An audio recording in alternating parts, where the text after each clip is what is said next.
a map more conducive to Morrow style. And we'll see how things go. In the top right, we have from Team Apex, it is Morrow, a recent team that's been formed where Morrow, as well as a lot of former OGS members, like Inca, Top, Jukdu, all of them joined the team. So it's basically Koreans and a white guy.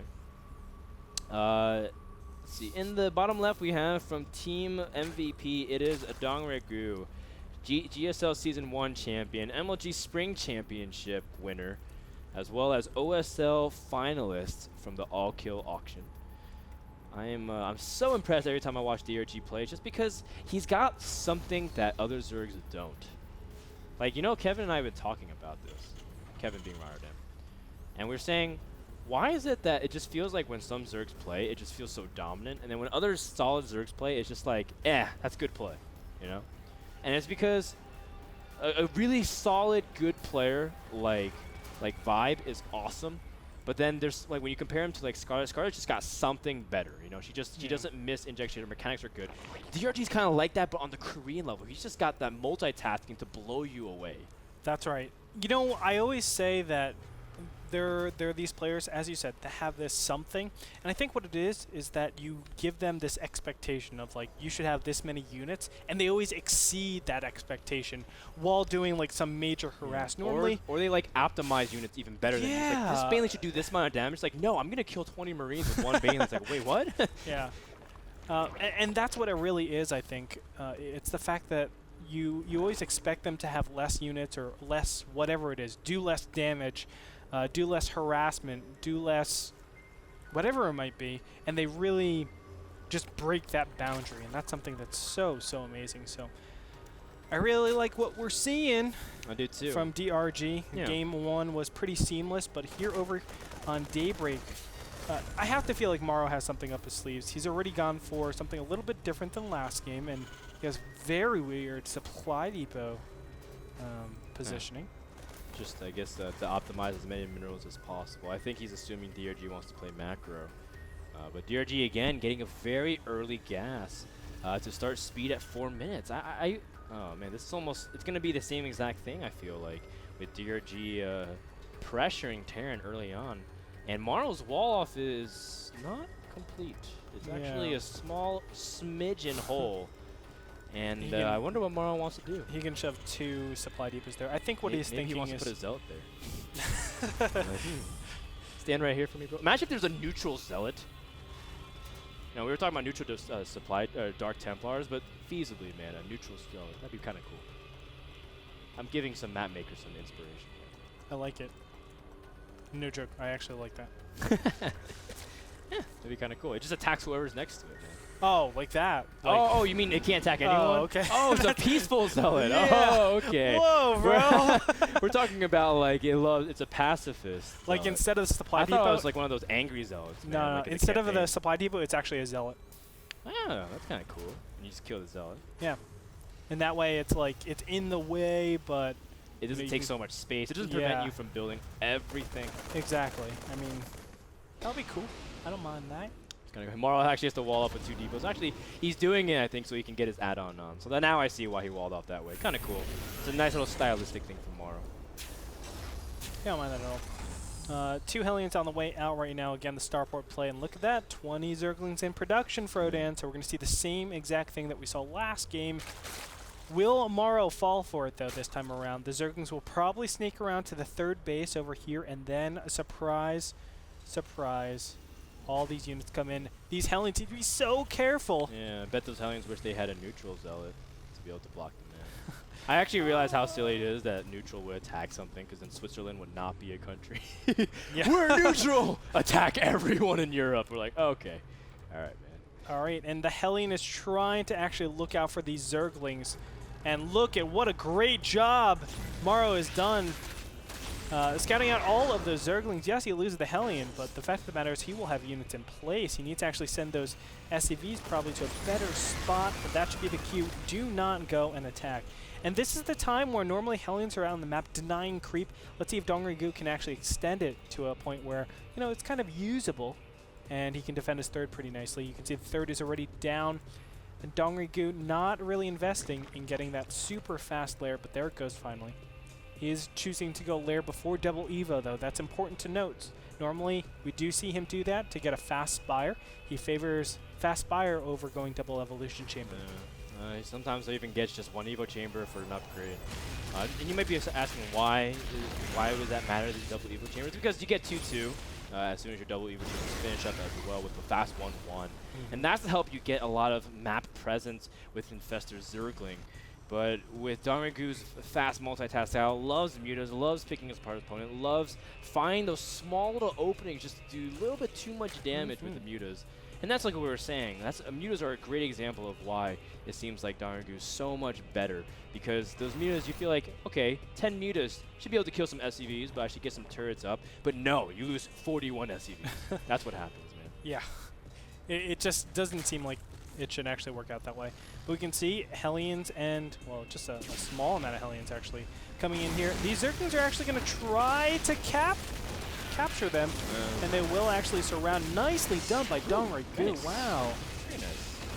And Morrow only has 2 Hellions, which can't even really one-shot drone, so he's got a hightail out of there. Morrow, in the meantime, going for double armory. No signs of going for very, very quick 2-base mutas, so Morrow can take his time with his engineering bay, although he has to kind of consider it sometime soon, unless he can squeeze out a Thor super quick, which I don't know if is the case in this scenario. Oh, no, Zerglings got in! Oh, wow, I can't believe he let the supply depot down, and Zerglings now get so much free damage. I don't know how many SCVs are going to die, but regardless, a lot of information has been given to Dongraegu. And even... Oh, okay. I thought he was going to let one Zergling in. That would be bad. But as you can see, Roach Warren is going down, so he's preparing for that inevitable Roach switch. That's going to be really, really powerful. When you get mutas out so early, it actually forces a lot more Thors out. Now, Thors are good against Roaches, but mass numbers. And when you have mutas, you actually force Thors to stay on the top over here. And there's a small little timing where Dongraegu can just make a ton of Roaches and attack the third base. And you really don't have enough material to defend against that. So we'll see. Turrets need to be placed up. I mean, that's absolutely essential. Turrets need to be placed up to defend against this upcoming attack, to really relinquish defensive control up here from those Thors and make sure that he can kind of mass out right over here. Yeah, like as great as Thors are defending against mutas, you don't want them just lurking in your main base all the time because your third is so vulnerable. Like we see out of Morrow right now, trying to wall it up and set up nice little defensive parameter. Just love the small things Morrow's doing, like SimCity with his buildings, as well as positioning of everything. Morrow's actually in a pretty good spot. He's got 3 base pretty comfortably. He did lose a few SCVs here and there, but for the most part, Dongraegu's been also keeping up very strong economically. Already mid-70s and transitioning back into Roaches, just like you were talking about, preparing a switch. Even though he's going to fake Morrow out with these mutas, Dongraegu's just going to have a crazy strong army when he's able to flood the units before the huge stack of Thors and Hellions get up. And if you can hit that timing, Roaches do surprisingly well against the competition. Oh, wow. Muta's actually swinging into a position I didn't think that he would actually go to. Normally, Thors are situated directly over there. But he's just going to poke out, a little bit scared, really just saying, I have Mutas on the map.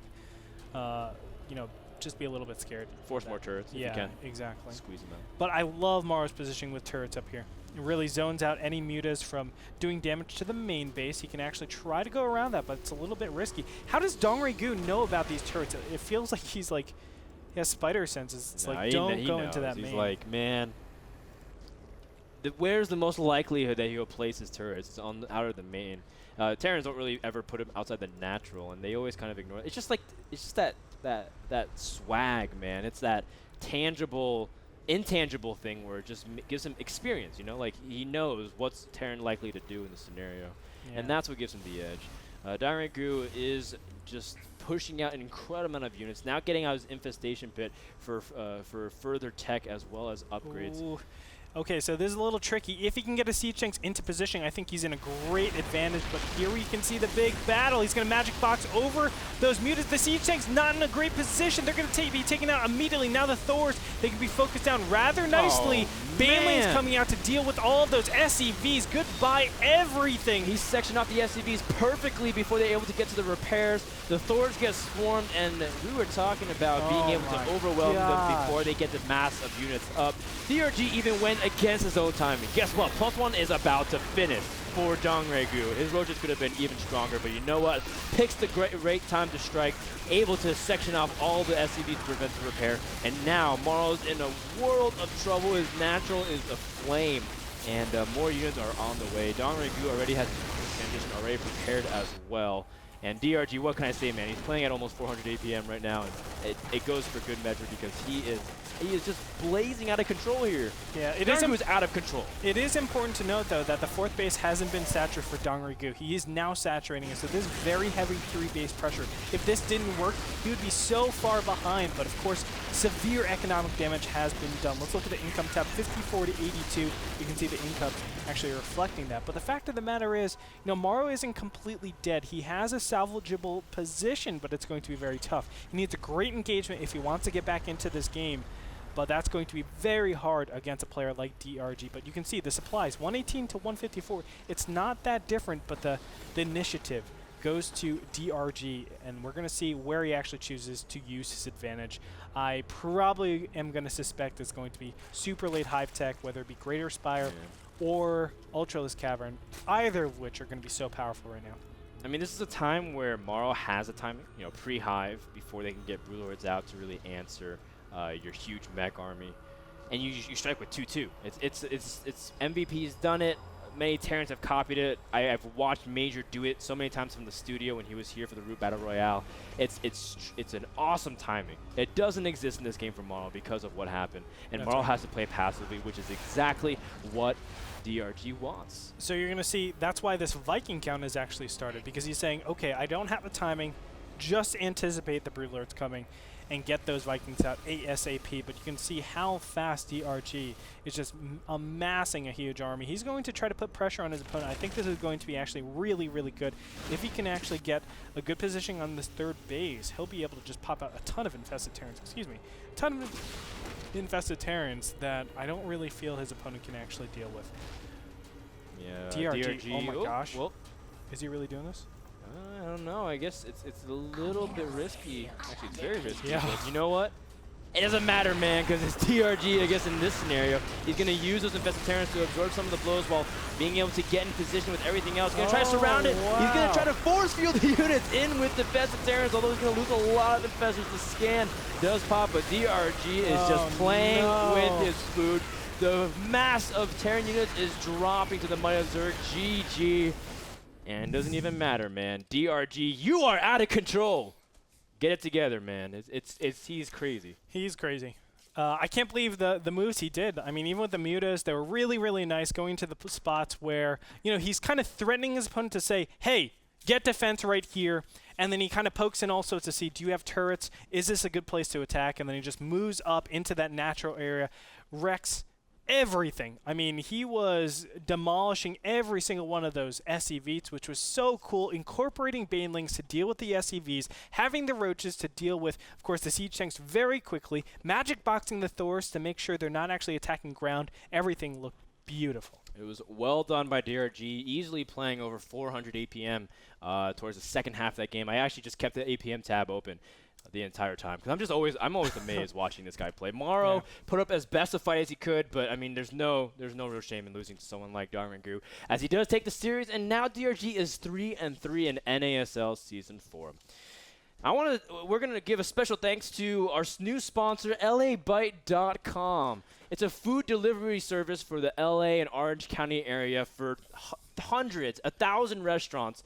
If you're in LA, Southern California, order stuff from LABite.com and use the promo code NASL for a special offer and maybe even a discount.